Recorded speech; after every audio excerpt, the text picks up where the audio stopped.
ইনশাআল্লাহ, এবং আপনার মর্যাদা 10 গুণ বাড়ায় যাবে ইনশাআল্লাহ। যখনই নবী মুহাম্মাদের নাম আসবে পড়বেন সাল্লাল্লাহু আলাইহি ওয়াসাল্লাম, যে যত বেশি দরুদ পড়ে সে ইনশাআল্লাহ তাআলা তত নিশ্চিন্তে টেনশন ফ্রি জীবন যাপন করবে ইনশাআল্লাহ।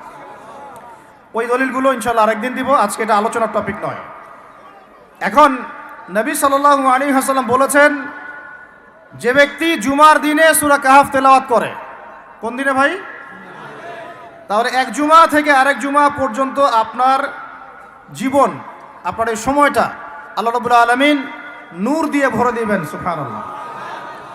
এই সূরাটা যখন আপনি পড়বেন অর্থসহ, আপনি দেখবেন এখানে 4টা গল্প আছে। কয়টা ভাই? এটাকে গল্প বলা ঠিক না, এটা হলো সত্য ঘটনা। এটা কি? সত্য ঘটনা। একটা হচ্ছে আসহাবুল কাহফের ঘটনা, গুহাবাসীর ঘটনা। 2 নাম্বার হচ্ছে 2 বন্ধুর ঘটনা, একজন ধনী বিত্তশালী আর একজন অতি দরিদ্র ইমানদার।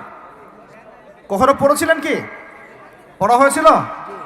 3 নাম্বার হচ্ছে যুলকারনাইন আলাইহিস সালাম, তার ঘটনা, নাম শুনেছেন?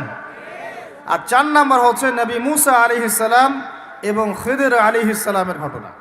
তো 4টা ঘটনা তো আজকে বলার সময় নাই, একটা খালি বলছি। কেন বলছি? আপনাকে বোঝাতে চাচ্ছি বাহিরের চোখ, বাহিরের কান, এগুলোর ভিতরেও একটা ভিতরের চোখ আছে, ভিতরের কান আছে। ওইটা যার জিন্দা আছে তার কলবে আল্লাহ নূর আছে ইনশাআল্লাহ। ওইটা যার জিন্দা নাই তার কাছে বাহিরের চোখ দিয়ে মনে হবে সব ঠিক চলছে। বাহিরের চোখ দিয়ে যে দেখে সে মনে করবে বিশ্বটা পুরো আগায় যাচ্ছে, উন্নতির দিকে, অগ্রগতির দিকে। আর যার ভিতরের কলবের চোখটা জিন্দা, সে দেখবে যে পুরো বিশ্ব আগায় যাচ্ছে কিয়ামতের দিকে। বাহিরের চোখ দিয়ে যে দেখে সে মনে করবে যে বিশ্ব রাজনীতির মনে হয় খুব সুন্দর অবস্থা। আর ভিতরের চোখ দিয়ে দেখলে আপনি বুঝবেন বিশ্ব রাজনীতি যাচ্ছে একটা মালহামার দিকে। বাইরের চোখ দিয়ে দেখবেন মনে হবে সব সুন্দর চলছে, আমরা হালাল খাচ্ছি। আর ভিতরের চোখ দিয়ে দেখলে দেখবেন যে 90% মানুষের রিজিক হারাম। বাইরের চোখ দিয়ে দেখলে আপনি মনে করবেন মেয়েরা এগিয়ে যাচ্ছে, মাশাআল্লাহ, কত উন্নতি, অগ্রগতি, প্রোগ্রেস, নারী জাগরণ আন্দোলন। আর ভিতরের চোখ দিয়ে দেখলে আপনি দেখবেন মেয়েরা আগাচ্ছে ঠিকই, কিন্তু আস্তে আস্তে তারা জাহান্নামের দিকে এগিয়ে যাচ্ছে। বাইরের চোখ দিয়ে আপনি দেখবেন মুসলিমদের সংখ্যা প্রচুর, আমাদের ভয় কিসে, এত সংখ্যা, লক্ষ লক্ষ, কোটি কোটি। ভিতরের চোখ দিয়ে দেখলে বুঝবেন প্রকৃত পাক্কা ইমানদারের সংখ্যা হাতে গোনা যায়। বাইরের চোখ দিয়ে দেখলে মনে হবে যে অনেকে তো বিশুদ্ধ আকীদার দাওয়াত দিয়ে বেড়াচ্ছে। ভিতরের চোখ দিয়ে দেখলে বুঝবেন এটা মুনাফিকি মানহাজ চালু করেছে। আমি বুঝাতে চাচ্ছি বাইরের চোখ আর ভিতরের চোখ এক। ভিতরের চোখ খুলবে কোন সূরায়? ওই সূরার মধ্যে কয়টা গল্প আছে? তার মধ্যে একটা হচ্ছে নবী মুসা এবং খিদির আলাইহিস সালামের গল্প। এইটা একটু শেয়ার করতে চাই, লোভ সামলাতে পারছি না, করব? নবী মুসা আলাইহিস সালাম একদিন বক্তব্য দিচ্ছেন। কি দিচ্ছেন? বক্তব্যকে আরবিতে খুতবা বলা হয়। তো একজন দাঁড়িয়ে বললেন, বনু ইসরাইলদের একজন, হে ইয়া মুসা, আপনি তো চমৎকার একটা বক্তব্য দিয়েছেন, আপনার চেয়ে কোনো জ্ঞানী মানুষ কি পৃথিবীতে এখন আছে? নবী মুসা আলাইহিস সালাম বলছেন, না, আমার জানা মতে আমার চেয়ে কোনো জ্ঞানী মানুষ এখন পৃথিবীতে নাই। স্বাভাবিক, কারণ তিনি তখন নবী, নবীর কাছে আল্লাহর ওহী আসে, তিনি সবচেয়ে জ্ঞানী হবেন, স্বাভাবিক। আল্লাহ রাব্বুল আলামিন বললেন, মুসা, তোমার চাইতেও জ্ঞানী আমার এক বান্দা আছে। বলেন সুবহানাল্লাহ। নবী মুসা আলাইহিস সালাম যখনই শুনতে পারলেন যে আমার চেয়েও জ্ঞানী একজন বান্দা আছেন, তিনি বললেন যে আমি তার সাথে দেখা করতে চাই, আমি তার সাথে দেখা করতে চাই। যুবকরা শোনেন, জ্ঞানী মানুষের সন্ধান পাওয়ার পরে নবী মুসা নবী হয়েও দূর দূরান্ত সফর করেছেন ওই জ্ঞানী মানুষের সাথে সাক্ষাৎ করার জন্য। তো আপনারা রেডিমেড ইসলাম চান, আপনারা ফেসবুক শরীফে ইসলাম চান, ইউটিউব শরীফে ইসলাম চান, কিন্তু সফর করে, কষ্ট করে, পরিশ্রম করে আলেম ওলামা পর্যন্ত পৌঁছাতে চান না। 3 ঘন্টা বক্তব্য শুনতে রাজি আছেন, কিন্তু আপনারা 3 ঘন্টা কোরআন তেলাওয়াত করতে চান না। তো রেডিমেড জিনিস পেলে মানুষের মূল্য বোঝে না। ওই যে সাহাবীরা যারা রক্ত দিয়ে ইসলাম প্রতিষ্ঠা করেছে, তারা জানতেন ইসলাম কি জিনিস। আমরা রেডিমেড পেয়েছি তো আমরা বুঝি না ইসলাম কি জিনিস, আমরা বুঝি না, বিশ্বাস করেন, আমরা বুঝি না। তো যাই হোক, তো মুসা আলাইহিস সালাম বলছেন, যদি আমাকে যুগ যুগ ধরে সফর করতে হয় তবুও আমি সফর করব, তারপরেও আমি তার সাক্ষাৎ চাই। আল্লাহ পাক বললেন, ঠিক আছে, তুমি তাকে পাবে যখন মাজমাউল বাহরাইন বলা হয়, 2 সমুদ্র যেখানে মিলে যাবে সেখানে তুমি আমার সেই বান্দাকে পাবে। কোথায় পাবে ভাই?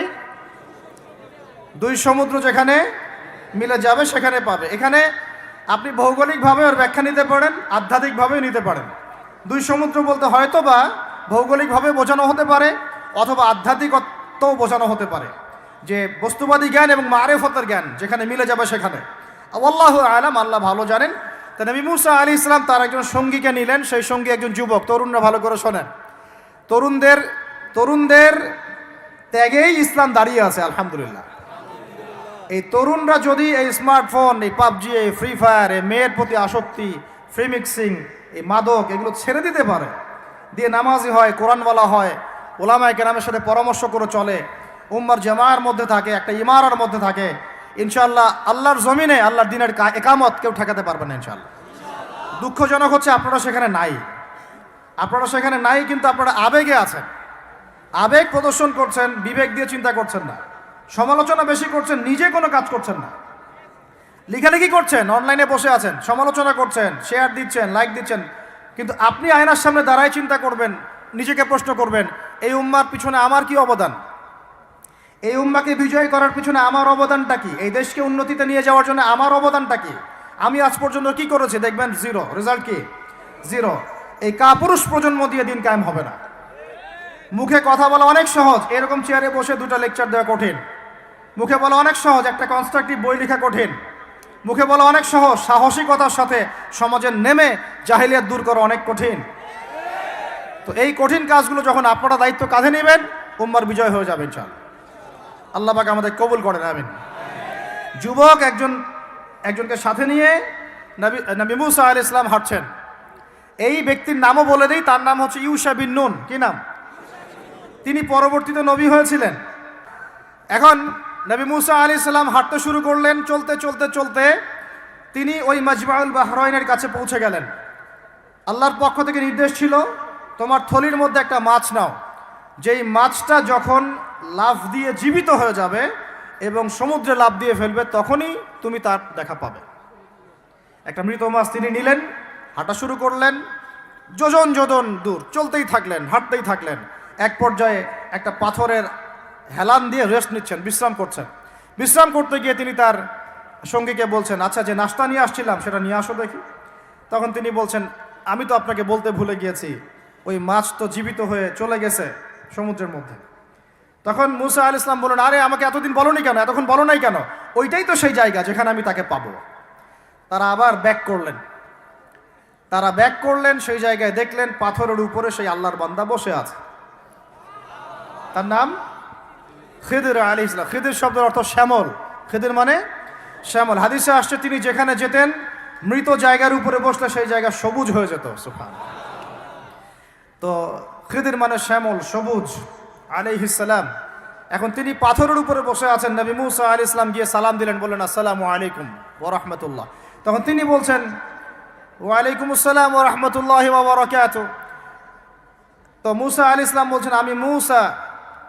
তখন খিদির আলাইহিস সালাম বলছেন, তুমি কি বনু ইসরাইলের মুসা? তুমি কি বনু ইসরাইলের মুসা? মানে বুঝাতে চাচ্ছি, খিদির আলাইহিস সালাম বনু ইসরাইলদের কেউ নন। পৃথিবীর সবচেয়ে জ্ঞানী মানুষ বনু ইসরাইলদের মধ্যে নন, তিনি বনু ইসরাইলের বাইরে কেউ একজন। ওদের এই দলিল, এই কথার উল্টা দিকে কোরআন কথা বলেছে যে খিদির বনু ইসরাইলের কেউ ছিল না। তো পৃথিবীর সবচেয়ে সেরা মানুষ, জ্ঞানী মানুষকে খুঁজতে হলে নবী মুহাম্মদ সাল্লাল্লাহু আলাইহি ওয়াসাল্লামের উম্মতে আসতে হবে। কথা বুঝতে পারছেন? পরতে দলিল আছে, একটু ঠান্ডা মাথায় গভীরভাবে ভাবার চেষ্টা করতে হবে। তো এখন খিদির আলাইহিস সালামকে নবী মুসা আলাইহিস সালাম বলছেন যে, হাল আদুল্লুকা আলা আন তুআল্লিমানি মিম্মা উল্লিমতা রুশদা। আমি শুনেছি আল্লাহ আমাকে বলেছেন যে আপনি পৃথিবীর সবচেয়ে জ্ঞানী মানুষ, তাহলে আমি কি আপনার সাথে সঙ্গী হতে পারি, সফর করতে পারি, যে আপনাকে আল্লাহ পাক যে জ্ঞান শিক্ষা দিয়েছেন আপনি আমাকেও শেখাবেন?